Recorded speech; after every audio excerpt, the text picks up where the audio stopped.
Assalamualaikum warahmatullahi wabarakatuh. Apa kabar penikmat kurma yang dimuliakan oleh Allah Subhanahu wa taala?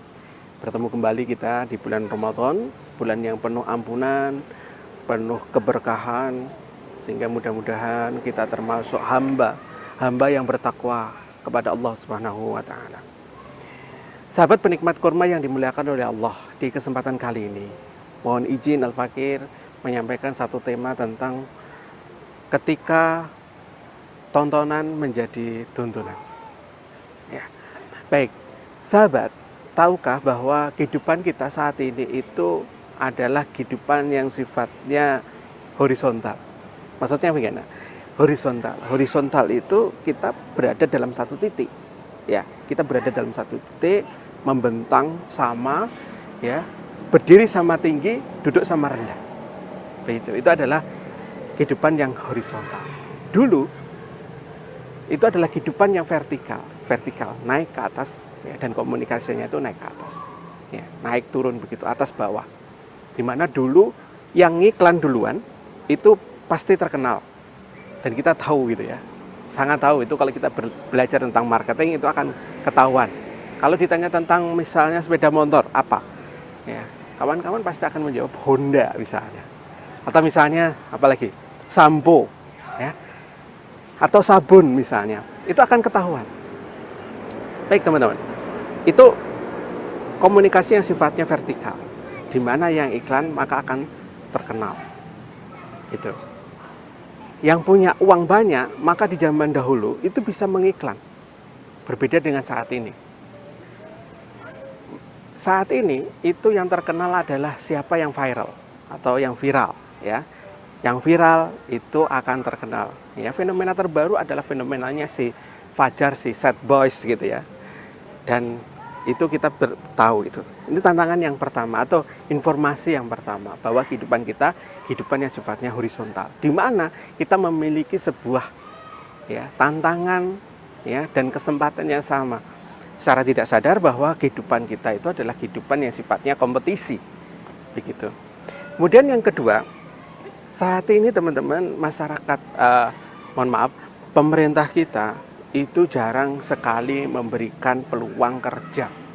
Ya, kalaupun ada, mohon maaf ya saya sebut ya, kalaupun ada itu paling membuka lowongan yang sifatnya ASN ya, lowongan ASN atau CPNS begitu, atau P3K itu. Tapi kalau kemudian pemerintah memberikan kesempatan kepada pengusaha untuk memberikan, ya, lowongan kerja yang seluas-luasnya itu jarang sekali. Ini mudah-mudahan analisa saya atau informasi data saya yang salah ya. Tetapi kalau kemudian teman-teman coba lihatlah, ya, ketika nyari lowongan itu luar biasa. Ya. Bahkan untuk kota sekelas Amuntai misalnya, itu di tahun 2016 saya waktu itu pernah membuka lowongan kerja yang diperlukan 30 orang, tapi yang melamar adalah 300 orang. Artinya, ya, pemerintah itu tidak memberikan kesempatan kepada masyarakat untuk, ya, membuka lapangan pekerjaan. Kemudian yang ketiga adalah masyarakat. Masyarakat saat ini itu sedang butuh hiburan. Mereka akhirnya kemudian perlu me-enjoykan dirinya, begitu ya.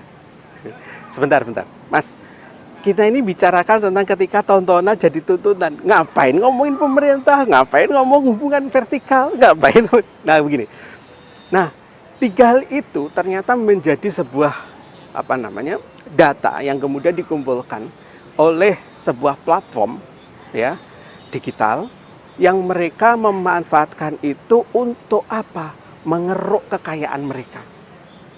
Mereka banyak sekali, ya, memberikan peluang-peluang penghasilan atau cuan untuk platformnya, begitu. Dengan apa? Mereka membuat semacam tontonan tadi, ya, membuat platform tontonan. Bahkan ada sebuah analisa, ya, yang mereka benar-benar melakukan riset, gitu.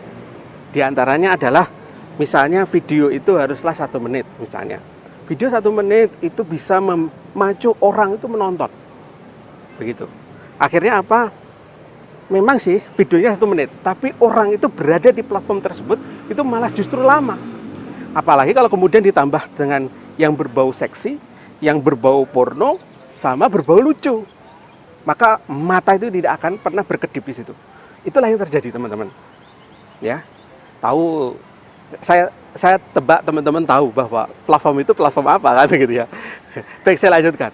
Nah, mereka akhirnya kemudian mendapatkan cuan yang besar di situ dengan affiliate ya, kemudian toko online ya, bahkan dari AdSense mereka ya, setiap kali ada yang daftar itu mereka dapat keuntungan. Bahkan sampai saat ini di Indonesia itu yang mohon maaf, di Play Store itu yang daftar platform ini sampai 1 miliar.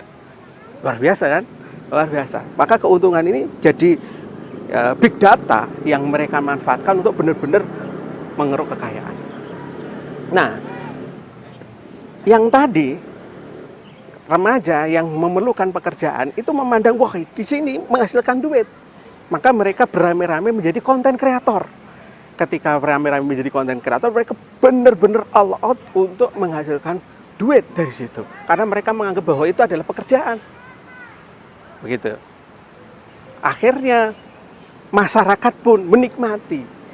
Karena masyarakat ini menganggap bahwa kehidupan saat ini itu adalah kehidupan yang serba materialis, serba kapitalis, yang mereka itu dihadapkan sebuah problem kehidupan yang luar biasa, problem ekonomi, problem pendidikan, problem ya sosial, ya, dan luar biasa.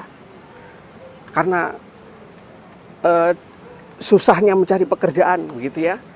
Akhirnya kemudian masyarakat cari hiburan aja deh. Larinya kemana? Ke platform tersebut. Gitu. Itu yang terjadi, teman-teman. Sehingga 3 hal ini benar-benar kolaborasi.